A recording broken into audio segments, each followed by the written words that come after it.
बिस्मिल्लाहिर्रहमानिर्रहीम। अस्सलाम वालेकुम। आप देख रहे हैं औकात टीवी। मैं हूं आपका मेज़बान अब्दुल जब्बार अंसारी। मैं इस वक्त नेशनल प्रेस क्लब इस्लामाबाद के सामने वाले लॉन में मौजूद हूं और यहां एक भाई आए हैं एबटाबाद से, जिन्होंने अपने बच्चे बराए फ़रोख्त का यहां बोर्ड लगाया है। आइए उनसे गुफ्तगू करते हैं। अस्सलाम वालेकुम। आपका नाम? कहाँ से आए हैं आप? एबटाबाद से सर। क्या मसला है? बच्चों को बराए फ़रोख्त का आपने बोर्ड लगाया हुआ है यहाँ पे। सर 1 साल से बेरोजगार है, घर में फाके की सूरत है, सूरत हाल बनी हुई है। एक छोटा भाई था, वो भी फौत हो गया है। उसके 2 यतीम बच्चे, वो भी मेरी जिम्मेदारी है उनकी कफालत करना। सर 1 साल से बेरोजगार है, घर का सोना जेवर बर्तन बेच के आज तक गुजारा किया। आज जब हद से गुजर गए थे तो हमने यहाँ आने का फैसला किया। अच्छा भाई, आप कोई काम वगैरह करते हैं या नहीं करते? सर कंस्ट्रक्शन का मजदूरी का काम करते थे। अभी मटेरियल इतना महंगा है कि हमें महीने में 10 दिन भी बड़ी मुश्किल से काम मिलता है। तो सर हमारी वज़ीर आज़म, chief justice of Pakistan, army chief से यही रिक्वेस्ट है कि सर हमारा कोई ना कोई हल निकाले, नहीं तो हम अपनी जान पे खेल देंगे। हमारी जिम्मेदारी इस हुकूमत की होगी। हम अपनी FIR जिंदा इस हुकूमत के ख़िलाफ़ देंगे, उसके बाद अब खुदकशी करेंगे। अल्लाह ताला आपकी मुश्किलात हल करे जी। आप अकेले आए हैं यहाँ? आपके और कोई रिश्तेदार भी आए हुए हैं? सर अकेले आया हूँ, घर से बच्चे भी किसी को नहीं बता के लाया। सर इसलिए नहीं बता के लाया कि गांव में हमारी बदनामी होगी, मुल्क में बदनामी होगी। अब किसी को मुंह दिखाने के लायक नहीं रहा। अब यहाँ आ गया हूँ तो अपने मुतालबात पूरे करके जाऊँगा, नहीं तो जो बात मैंने कही है हमारी कत्ल की जिम्मेदार हुकूमत होगी। देखें, खुदकुशी तो इस्लाम में हराम है। इंसान पे मुश्किलात भी आती हैं, आसानियाँ भी आती हैं, तो उनमें इंसान को सब्र करना चाहिए और अपनी हद्दुल इम्कान जो कोशिश होती है वो करनी चाहिए, मेहनत मजदूरी करनी चाहिए।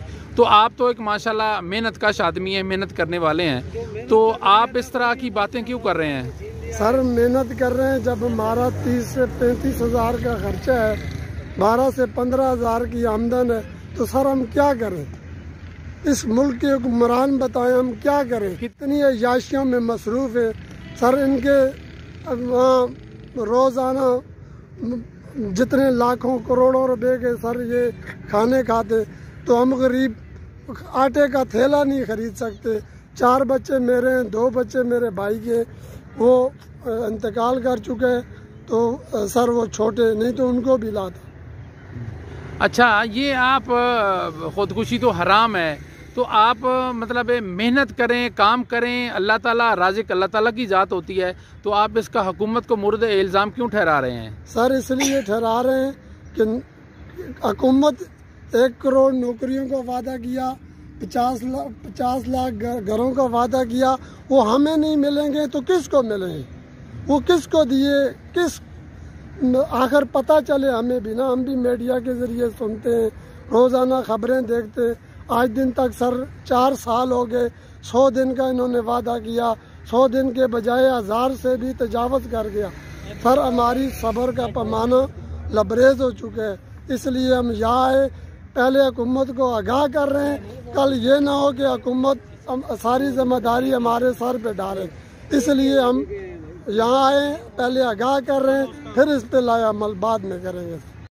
जी ख़वातीन हज़रात, एबटाबाद से आए एक मजबूर ख़ानदान बेरोज़गार मोहम्मद हनीफ़ की गुफ्तगू आपने सुनी। और किसी भी रियासत के जो हुक्मरान होते हैं, वहाँ के मजबूर लोग, और जिस रियासत मदीना की इमरान खान ने बात की है, तो उस रियासत मदीना के हुक्मरान हज़रत उमर ने भी ये कहा था कि फ़रात के किनारे अगर एक कुत्ता भी भूखा मर गया तो उसके बारे में भी उमर से पूछा जाएगा। तो ये बड़ी परेशानी की सूरत हाल है। बच्चे बराए फ़रोख्त करना इंतहाई मजबूरी और क्या कहते हैं, लाचार होकर इंसान इस तरह की वो अमल करता है। तो हुक्मरान और इस रियासत को चाहिए कि वो इनकी दादरसी करें, इनके रोज़गार का बंदोबस्त करें। अब्दुल जब्बार अंसारी को नेशनल प्रेस क्लब इस्लामाबाद से इजाज़त दीजिए। अल्लाह हाफिज़।